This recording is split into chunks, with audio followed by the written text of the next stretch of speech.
Noizbait gertatu altzaizu lagun bati mesederen bat eskatzea eta berak ezetz esatea? Deserosoa da, ezta? Lagunerengana joaten zara lagunduko dizulakoan eta ezetz esatean desilusio handia hartzen duzu. Jainkoarekin horrela gertatzen alda? Entzuten aldigu berari otoitz egiten diogunean, ikus dezagun zer esaten digun gaurko parabolak. Gero esan zien, eman dezagun zuetako batek adiskide bat duela eta gauerdian datorkiola esanez. Adiskidea, emazkidak 3 ogi, bihurtuko ditiat eta. Lagun bat etorri zaidak bidaian eta ez zeukat ezer eskaintzeko. Eman dezagun besteak barrutik erantzuten diola, utz nazak bakean, atea itxia zegok eta aurrak eta neu oheratuak. Ezin naitekek ematera jeiki. Ona nik esan, adiskidea duelako ez bada ere, aspergarri izan ez dakion behintzat, jeiki eta eman egingo dio behar duena. Garai haietan, herri txikietan, ez zeuden ostatuak. Beraz, oso ohikoa zen bidai bat egin behar zenuenean, gaua lagun baten etxean pasatzea. Gainera, kultura hortan jendeak ospitalitate handia du.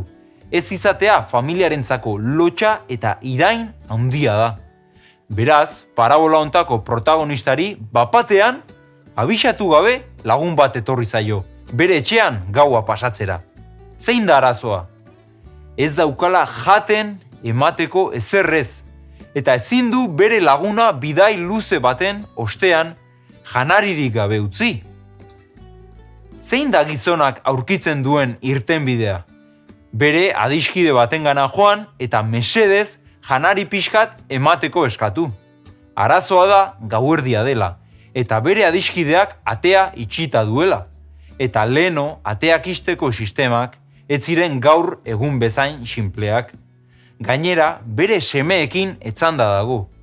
Gaur egun arte, herrialde horietan, familia guztiak logela batean elkarrekin lo egiten dute. Beraz, familiako kide bat altxatzen bada, besteak erraz esnatzeko arriskua du. Orduan, Jesusek esaten du adiskideak azkenean janaria emango diola. Baina ez agian laguntzeagatik edo lagunari mesede bat egiteagatik. Baizik eta bakean lo egiten uzteko. Beitu, tori zure ogia, tori urare bai nahi badezu, eta arrai pixka bat ere bai. Baina mesedez utzidazu bakean lo egiten. Zertarako laguntzen dio, berataz lehen bailen libratzeko eta bakean lo egiteko.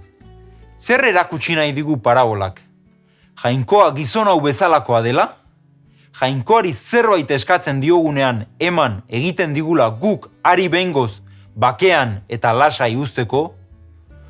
Utzidazu esaten, parabolak emain nahi duen lezioa ez dela jainkoaren eta gizon honen konparazioaren bidez lortzen, baizik eta kontrastez. Hau da, jauna eta gizon horren artean alde handia dagoela erakutsi nahi digu parabolak. Gizona laguntzeko prest dago, baina arrazoi egoista batengatik. Jauna beti laguntzeko prest dago, edozein momentutan, edozein egoeratan eta edozein gauzetan. Gizon hori laguntzeko prest badago jauna askoz gehiago. Begira zer esaten duen Bibliak. Eskatu eta emango dizue jainkoak. Bilatu eta aurkituko duzue. Joatea eta zabalduko zaizue. Zeren eskatzen duenak hartu egiten baitu. Bilatzen duenak aurkitu eta atea jotzen duenari zabaldu egiten baitzaio. Zuetako norbaitek semeak ogia eskaturik harria emango ote dio? Edo arraina eskaturik sugea emango ote dio? Beraz, zuek gaiztoak izanik, seme alabei gauza onak ematen baldin badakizue, zenbatez areago ez dizkie zeruko zuen aitak gauza onak emango eskatzen dizkiotenei? Hemen Jesusek jauna aita maitakor batekin konparatzen du. Nik aita naizela, ez zait ez da burutik pasatzen nere semeak janaria eskatzean ez ematea. Edo berarentzat mingarria den zerbait ematea.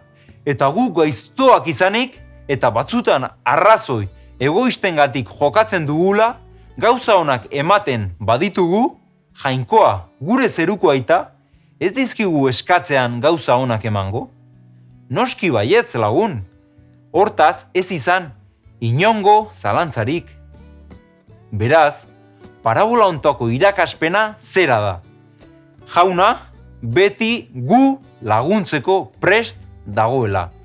Eta gure otoitzak berarengatik beti entzunak direla. Otoitzaren bitartez Jainkoarekin hasieran genuen erlazioa berreskuratu egiten dugu, eta lurra zeruarekin konektatu egiten da. Baliteke ez duzula inoiz otoitzik egin. Baliteke pentsatzen zenuela jaunak ez zizula entzungo, baina bai lagun, entzuten dizu.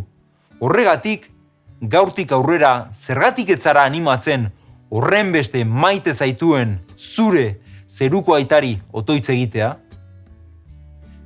Hurrengo bideoan, aberats ergelaren parabolak ezkutatzen dituen irakaspen harrigarriak aztertuko ditugu.